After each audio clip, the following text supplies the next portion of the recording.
Donald Trump's election victory sent markets soaring, but a 5-day win streak could be in jeopardy. You have stocks pulling back just a little bit today. Investors are cautious with key inflation reports coming this week. October CPI tomorrow, PPI on Thursday. And then the story of the day, Bitcoin fluctuating between gains and losses, higher right now as it's trying to approach another all-time high. Again, that is right around that $90,000 milestone. We are waiting for it. Meanwhile, all eyes on Washington also. President-elect Donald Trump building his administration. It's expected that South Dakota Governor Kristi Noem will be Homeland Security Secretary. Senator Marco Rubio will be Secretary of State.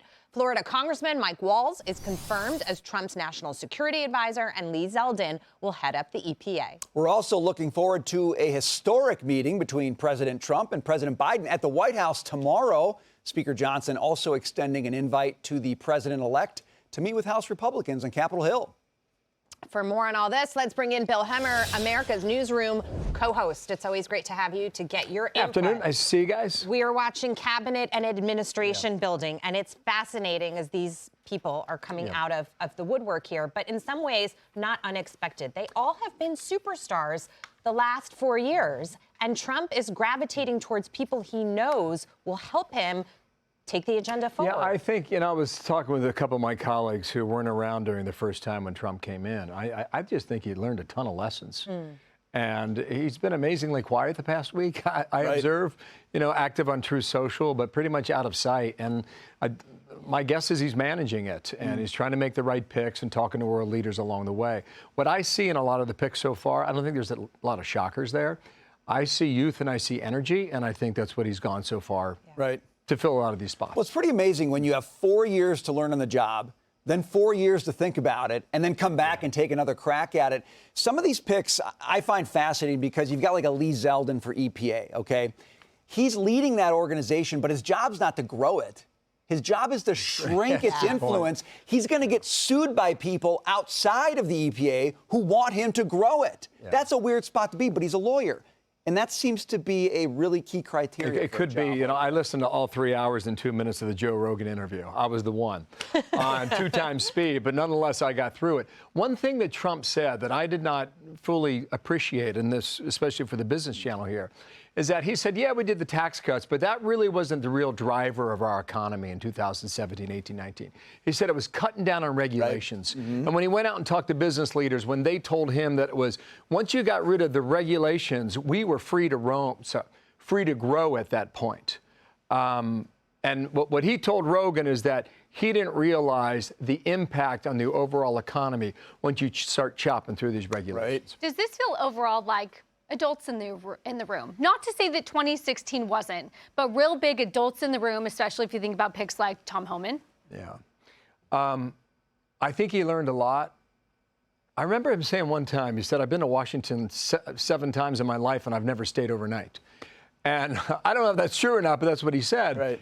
And you think about that, the lack of institutional knowledge they had at D.C., and I think there was a certain hubris going into 2017. And Democrats were lined up to go after him in a significant way when it came to Russia, and collusion, this, right now. And I think as a former attorney general acted the same way.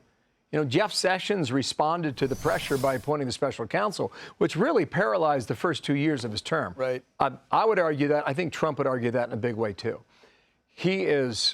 He knows Washington better than he ever did in 2017. And the whole idea about recess appointments, it's clear to me that he wants to hit the ground running. Right. Yeah. There will be a resistance to some of this. Okay. It hasn't formed yet, but it will. It's not like it's gone away. Yes, go We've ahead. seen Tom Homan talk about the border. He's going to, really be cracking the whip. Here's what the Democrats, Jayapal, is saying and how they're going to oppose. Family separation, mass detentions, those kinds of things is what was promised and by the Trump administration, and I think what we're going to have to fight. So I think we're going to continue to see a number of people that have disturbing histories being appointed to many of these positions. We're going to have to figure out how we fight that best. Starting this, kind of getting the engine going. Tom Homan has also said, don't worry about family separation. I won't separate families. I will deport them together.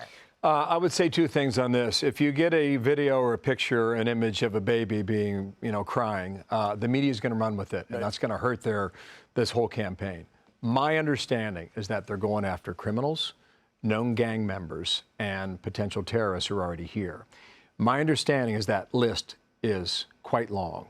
Before we even get to the issue of families or separation, it could be a long way down the road. We'll just hold our fire on that and see how it goes. We put up that graphic earlier about Homan's experience. This is not his first rodeo. Nope. He has a lot of experience in this world. He knows where the perils are. He knows where the ditches are. If there's a guy who can avoid them, it's Homan. But let me ask you about tomorrow.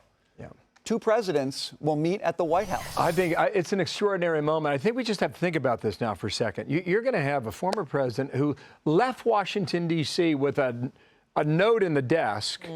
And I remember being on the west steps of the Capitol. It was one of the weirdest inaugurations ever because everybody's sitting 10 feet apart from each other. It was really cold. Remember the shot of Bernie Sanders sitting up there by himself? Yeah, the mittens on. Yeah, with the mittens on. That was that day. And guys, this helicopter goes right, because we weren't sure what Trump was going to do. He left before Biden walked in the door and left town before the speech started in that helicopter above. I just watch to see look, I think the body language will be fine between these two men in public. I'm curious to know how long the meeting lasts. They have a lot to talk about. The world is a very different place than Trump had it in 2017 or even 2020. And it's a lot more dangerous in many respects. This union between Russia and China and North Korea and Iran is real. I don't know how they try and separate and divide these countries and these leaders from each other. They're going to try, but you're going to have to be super crafty and creative to make it happen. So do you expect showmanship or real policy discussion tomorrow? Well, it'll be mostly behind closed doors. I'll be curious to see what the readout is, and again, the length that they go, and so maybe the attitude they take toward it. I also know Speaker Johnson said today they expect Trump to go ahead and meet with House Republicans. May not be on Capitol Hill, maybe at a hotel nearby.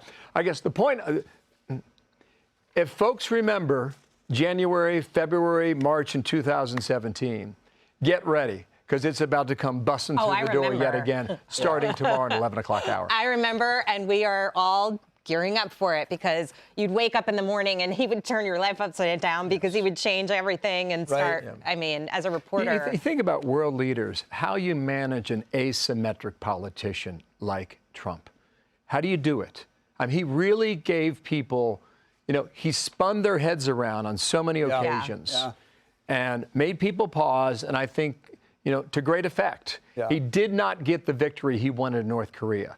And as we look back on that now, that would have been a big deal had he been able to separate Kim Jong-un from his tight relationship with China and Russia right behind him. I think Trump does not want them to know the answer to how you deal with an asymmetric leader. Kind of likes the head spinning, right? That's right. Keep them spinning. It's going to be a ride. We're going to be watching very closely tomorrow. We know you're excited about that meeting. Bill Hemmer, Thanks, thank Bill. you. Nice to see you guys. You bet.